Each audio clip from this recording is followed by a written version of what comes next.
3.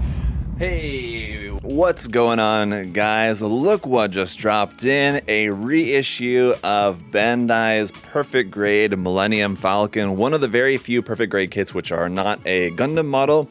The Millennium Falcon Perfect Grade kit originally released in 2017.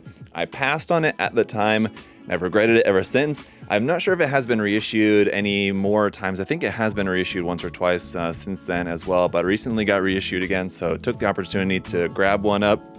Gonna build this up and have it for the store display here at USA Gundam Store. So I will be doing a few live streams working on this build. Stay tuned for those in the future, but for now, in today's video, we're just gonna be going through the unboxing of the kit. You guys can check it out, see everything that's included inside, and I gotta say, really looking forward to checking this one out. Looks like such a cool kit. I'm a big Star Wars fan and really hope that Bandai will continue to make some more Star Wars kits in the future. There's still a lot more stuff that they could make. The ones that they have made have been really nice, so hopefully they'll make some more in the future, but for now, let's go ahead and dig into the Millennium Falcon. And so of course, this is a big old box, and in typical kind of Perfect Grade style, the box art is just kind of fairly minimal. Actually, all the box art for this kit, it's all in black and white, even the Bandai logo there and the Bandai Namco logo up at the top.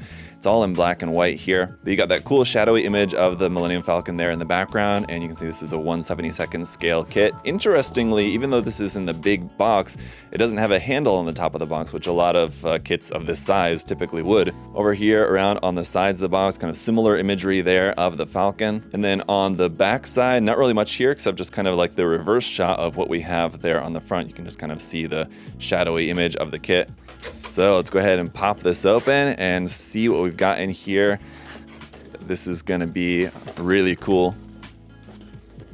All right, right off the bat, you can see some of these huge pieces here, including like some damage on those parts and just loads of detail. We'll take a closer look at everything here in just a moment, but just to give you guys a sense of how big some of these pieces are, it's going to be a really large kit. And aside from all those large pieces, we're going to have a lot of these little pieces in here as well. So there's going to be just tons and tons of detail. Digging down through here some more, we do have a display base, which looks very similar to the display base used for the Perfect Grade Strike. And as I said a moment ago, we'll take a closer look at all the runners here in just a minute, but actually taking a look at this one here for a moment, I can see that this runner is from 2009. So this is that same Perfect Grade display base from the Perfect Grade Strike Gundam, or I guess to be more precise, from the PG Strike Rouge kit originally. But all right, let's take a look at our instruction manual here before we get into the rest of the contents. And you can see it's kind of similar to the box art, except in this case, you can see the Falcon in a bit more color.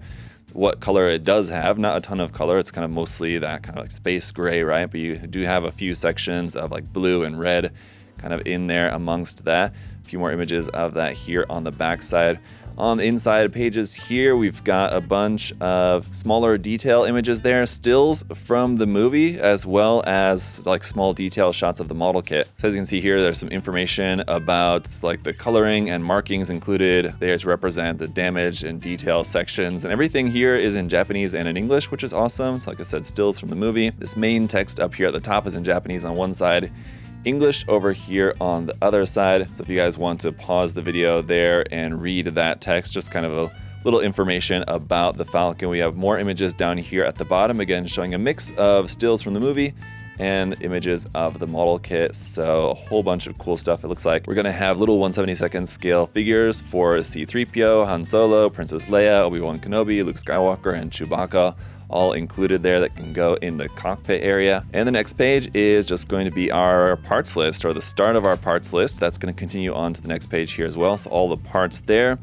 And from there, we're on into the construction. And one thing that I'm going to be very curious about is how the construction process is going to go for this. So it looks like we're building like the cockpit section first. You can kind of see their diagram of which section we're going to be building, which is this area here. And then once we're through with that section, this looks really complex here with the parts and everything that we're going to be using for this. So I think this is going to be a lot of fun. The next section here, like this front corner of the Falcon there. So it's going to be really interesting, very different kind of model kit from, you know, your standard Perfect Grade Gundam model kit, of course. And I've built a couple of Star Wars ship model kits, but obviously nothing this large or complex. So this one's going to be really interesting. So it's going to be a lot of work, and it's going to be a long process. So don't expect this to be finished here on the channel here within the next week or 2 weeks or even month probably. But I'll be kind of chipping away at this, and then overall at the end, I think it's going to make for a really nice display piece. All right, here at the end, we've got some more color pages as we've got fold-outs, dioramas showing the markings as well as just like the color apps. So you can see we have all these markings, and that's going to be included on a waterslide decal sheet that you can use. Obviously, probably just painting those is going to be the best option, but you do have waterslide markings, and this is letting us know where all these different markings are going to be going around on there. And then, as I said, it's just kind of a guide for the painting colors as well. And there's some more about the color guide here on the next page about the exterior finish. We do have the colors, like the exact colors listed down here, and these are also colors for the character models as well. So that all looks really awesome. Let's check out some more of our included components. And we've got just a lot of really amazing stuff here. So first of all, here is our LED unit and all the wires for the LEDs for this. You'll notice we have a few different ports and switches on the top. So the switches will individually control the lights for the cockpit, the engine, and the landing gear and boarding platform that has lights for all of those on here, and it's just going to require a couple of AA batteries in there. And then this absolutely gigantic sheet of waterslide decals. Even looking at the manual, I mean, I didn't picture it being quite this large. This is huge, and most of these decals here around the top half is all just for like the different color apps. So if you're planning on painting the kit, obviously you're probably not going to end up using most of those. But if you look down here, we also have these decals for all of the details inside the cockpit, all the instruments and everything, the instrument panels, decals for going around the frame of the clear parts. If you plan to use the clear parts for the canopy, instead of having to paint the canopy frame, you've got decals here for that if you want to use those. And then all of these other decal markings in all different colors: green, yellow, red, orange, black, white, all these different decals on there. If this was just a decal sheet on its own, just this one little section here, that would be a lot, but we've just got a ton of decals here with this kit, which is awesome. On the back side in here, you can see we also have a sheet of foil stickers. So it's just all these black stickers. This is basically just for light channeling. So you're gonna place these, I think most of these are gonna end up going around on the inside of the kit just to kind of block where the light is gonna go from the LEDs. And then of course we've got right here our photo etch parts as well. So those awesome photo etch parts are going to add some really, really nice details to the kit, some of that fine detail that you can only get with using photo etch parts like that. So those are going to look really, really nice on there as well. All right, so getting into the runners, then starting off just with our base. As I said, this is the BA7A base from 2009 for the base plate. For this part here, also in black, this is runner BA7E from 2017, specifically for this kit. So the actual part here that is going to be holding up our kit, if you wanted to display it in an elevated kind of flying pose,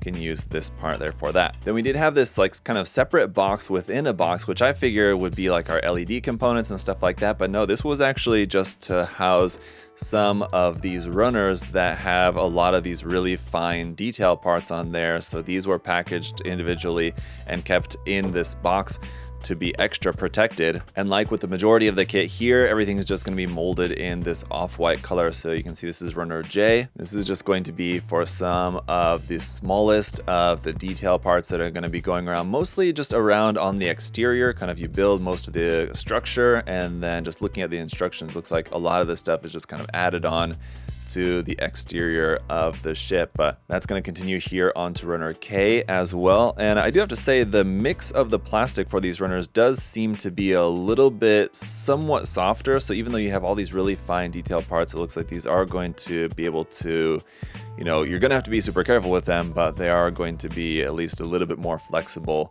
than maybe your standard plastic. Runner I here as well, again, for some of these just really long, thin detail parts are going to be going around there. So you're definitely going to want to be careful with these, but these are going to just add a ton of fantastic details to the kit. Lastly then, runners L1 and L2. L2 is going to be a copy of this section of the runner right there. L1 has our pilot characters on there. Well, not all pilot characters, I suppose, but our 6 different character figures here, which can fit into the cockpit, are right there for us. Of course, then all molded in white, so these are obviously going to need some painting on them as well. Here on runner A, we have some really nice looking clear parts, the instrument panel there in clear, and then canopy parts for the main cockpit canopy, and then these are for the turrets on the top and bottom. There's an option of using clear parts or just other non-clear parts, I guess, that you can use for those. And then also in clear, we've got two of this WA runner here, more clear parts, and these are going to be going in the back, obviously for lighting up the engine at the back. And if you notice, this is kind of like a milky clear, and I figure that that's just because it's maybe UV reactive, so just testing this with the UV light, and as you can see, it is very much UV reactive, so these are going to glow really nice and brightly there for the engines out the back. Runners B and C here are going to look very similar, but they're slightly different there. As you can see, it looks like probably parts for the top side and bottom side of the front kind of mandibles, as it refers to them in the manual. And just getting ahead of myself, as I'm going to be sounding like a broken record, but just a lot of surface detail on here, just with the plain kind of like off-white. It is going to be difficult to see some of these details, so you're definitely going to want to at least do some panel lining on this kit just to help bring out all these amazing details on there. Runner D here, more mix of some larger size parts and then plenty of little tiny small parts on there as well. Runner E, just going to be kind of some more of the same there like we saw with the first couple of runners. Runner F1 and then F2 being a copy of this half of the runner right there. Runner G has some large pieces on it with, again, just loads of amazing tiny little greebly details on there, and you can see we just have a bunch of these little like pipe details, but we're going to be adding to that even more with all those little parts that we saw on those runners previously. Runner H as well, a smaller runner with some nice parts on there. One of our huge massive pieces here is actually runner M. You can see we even have like the scar molded into the design right there. This is meant to faithfully recreate the Falcon as it appears in episode 4, A New Hope. So you can see on the backside this is labeled runner M, and again, a lot of really nice surface detail around here on this. Our other very large piece here is actually runner R, and so again you can see a few of like the cutout sections. This is the back section here where the battery pack will actually sit, and so this section which is cut out is meant to be the part that you remove in order to switch the LEDs and change the battery and do all that. So this would be the back side. The cockpit would be over here and the mandibles would be sticking out the front there like that. Runner N has another quite large piece on here and a few more there at the bottom. Runner O has some parts for around the backside, around by the engines. You can see we'll have these parts where the light will be coming through there. Then runner P here I think is featuring some of the parts for if you wanted to have the walkway at the bottom extended. So it's going to be a part swapping option whether you wanted to have the walkway open or closed. You can see some options for those parts right there. Runner Q, yet another large runner here, packed with parts and details on there. But then we're going to mix it up here slightly for a moment for runner T1 and then T2, which is a section of the runner right there for some parts here in black. Again, I think the reason for some of these parts being in black basically is just to channel the light for the LEDs inside. Runners S1 and S2 here. Again, another couple of runners that are very similar, sort of mirrored there. Runner U has some familiar looking parts there for the cockpit. It looks like the dish on the top, so some of those recognizable parts. Runner V is going to be that back section that I talked about. This is the part that's going to be removable for when you're wanting to change out the batteries or switch the LEDs. You can see even before we add all the detail parts onto here, just how crazy detailed that looks. Not too many actual fully doubled runners with this kit, of course, but we do have two of runner W here for some of those parts. Runner WB here, gonna be some more of these panel parts. Runner X looks to be like some of the parts there for like the quad cannons on the top and bottom and some other little detail parts on there. Runner Y here is just getting real crazy now. If you look up close at some of the details here on these little sections, those are just looking real crazy. And last but not least, runner Z is another runner that we have doubled here.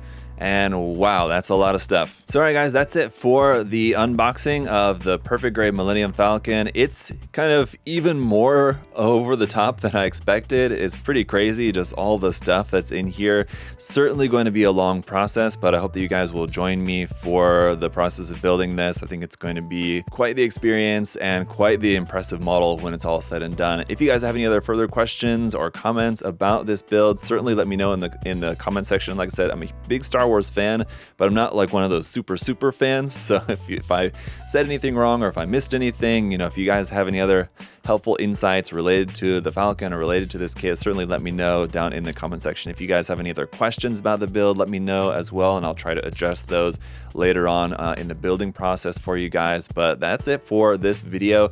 Check out the link in the video description to USA Gundam Store. I think we maybe have a couple of these left at the moment, but not many. But obviously lots of other awesome Star Wars model kits and more from Bandai there on the website, so check that out. And as always guys, if you enjoyed the video, make sure to leave a like. Thank you so much for all of your support. I'm looking forward to this build. Hopefully you guys are too. Make sure you're subscribed not to miss any other further updates. But for now, that's it for today's video guys. We'll see you in the next one.